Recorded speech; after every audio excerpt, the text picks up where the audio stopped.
नमस्कार, स्वागत आहे सर्वांचे माझ्या आणखी एका व्हिडिओमध्ये. मार्गशीर्ष महिन्यातला पहिला गुरुवार होता, तर त्यासाठी इथे आंब्याच्या छोट्या-छोट्या फांद्या आणलेल्या होत्या, फुलं आणली होती पूजेसाठी. फुलामध्ये गुलाबाची फुलं आणि शेवंतीची फुलं होती. इथे पूजा मांडणी चालली होती माझी. फरशी पुसून घेतल्यानंतर मग मी इथे पूजा मांडली. त्यासाठी चौरंग स्वच्छ करून घेतला, त्यावरती स्वच्छ कपडा टाकला लाल कलरचा आणि अगोदर दिवा प्रज्वलित करून घेतला. त्यानंतर मग जी माझी लक्ष्मीपूजनची देवी आहे, दिवाळीला घेतलेली मूर्ती, ती ठेवली मी पूजेसाठी. अगोदरचं नारळ होतं माझ्याकडे शिल्लक, म्हणजे दिवाळीच्या टायमात आणलेलं, पण त्यामधलं पाणी म्हणजे हे झालं होतं, त्यातलं पाणी नव्हतं त्यामध्ये. तर मी तेच बघत होते की पाणी आहे का. जे पाण्याचं असतं ते चांगलं असतं पूजेसाठी. तर मग मी नवीनच आणलेलं होतं, तर मग तेच ठेवलं मी. त्याला 5 बोटं ओढून घेतली कुंकाची, ओलं केलं कुंकू. आणि कलशाच्या खाली तांदूळ टाकले, तांदळाची रास. आणि कलशाला पण स्वस्तिक काढून घेतलं, 5 बोटं ओढून घेतले. आणि कलशामध्ये 1 रुपयाचं नाणं आणि सुपारी टाकली, हळदी कुंकू टाकलं आणि थोडे तांदूळ टाकले, अक्षदा टाकल्या आणि नागिनीचे पानं. आणि अशा प्रकारे इथे मी नारळ ठेवून दिलं, कलश स्थापन केला. त्यानंतर मग आंब्याचे जे फांद्या आहेत, तर त्या अशा चारी बाजूनं लावून घेतल्या चौरंगाला. खूप छान दिसत होतं.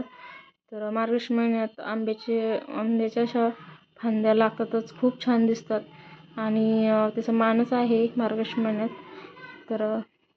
अशा फांद्या छान हिरवं दिसतं, पूजा पण छान दिसते. त्यानंतर मग मी अगोदरच म्हणजे व्हिडिओमध्ये अगोदर सांगितलं नाही, मी अगोदरच एक नागिनीचं पान ठेवलं होतं, त्यावर गणपती स्थापन केला. हे केल्यानंतर आपला दिवा प्रज्वलित करून घेतला. त्यानंतर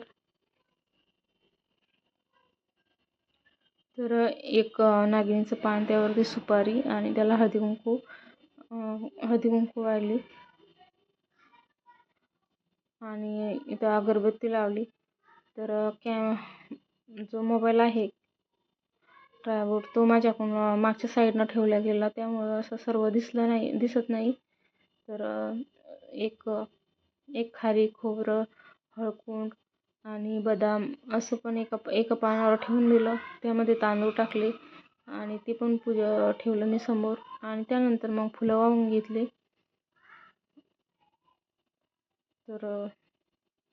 ती लाल फुलं आणि ढवळे वाहून घेतले, त्या फळं ठेवले. जे फळं आणलेले होते ते पण ठेवून घेतले मी. आणि वस्त्र पण केलं होतं मी. कापसाचं वस्त्र देवीसाठी आणि नारळासाठी, जे कलश आहे त्यासाठी आणि गणपती आहे तर त्यासाठी. 11 मण्यांचं वस्त्र देवीसाठी केलं होतं आणि 7 याचं मी नारळासाठी आणि 5 याचं गणपती जे स्थापित केला सुपारीचं, तर त्यासाठी 5 मण्यांचं केलं होतं. त्यानंतर मग रांगोळ काढली मी. पूजा मांडल्यानंतर मग छोटीशी अशी रांगोळ काढून घेतली. म्हणजे जास्वंदाचं फूल काढायचं होतं मला, तर एवढं छान असं जमलं नाही, पण काढलं. त्यानंतर मग त्यामध्ये कलर भरले आणि पानं काढले आणि अशा पद्धतीची रांगोळ झाली माझी पूर्ण. पूजा मांडल्यानंतर छोटीशी का होईना पण रांगोळ पाहिजे, त्याने कसं पूजा अशी पूर्ण वाटते रांगोळ काढल्यानंतर.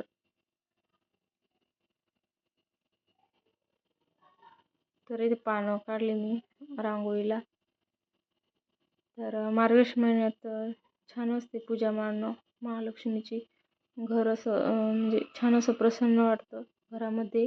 आणि मार्गशीर्ष महिन्यात विष्णुदेवाची आणि महालक्ष्मीची पूजा करणं चांगलं असतं.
तर इथे माझी पूजा पूर्ण झाली होती, रांगोळ काढली होती आणि देवघरासमोर पण छान अशी रांगोळ काढली, अगरबत्ती लावली.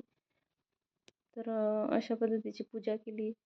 तर कशी वाटली माझी पूजा मांडण्याची पद्धत ते मला कमेंट्समध्ये नक्की सांगा. नवीन असाल माझ्या चॅनलवर तर सबस्क्राईब करा, लाईक करा, शेअर करा.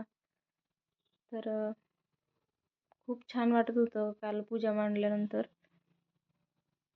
त्यानंतर नैवेद्यासाठी मी ते बनवलेलं होतं. खीर बनवलेली होती नैवेद्यासाठी आणि खीरपोळी आणि 2 भाज्या होत्या. तर भाज्यामध्ये एक गोबीची भाजी होती, पानगोबीची आणि मेथीची भाजी होती.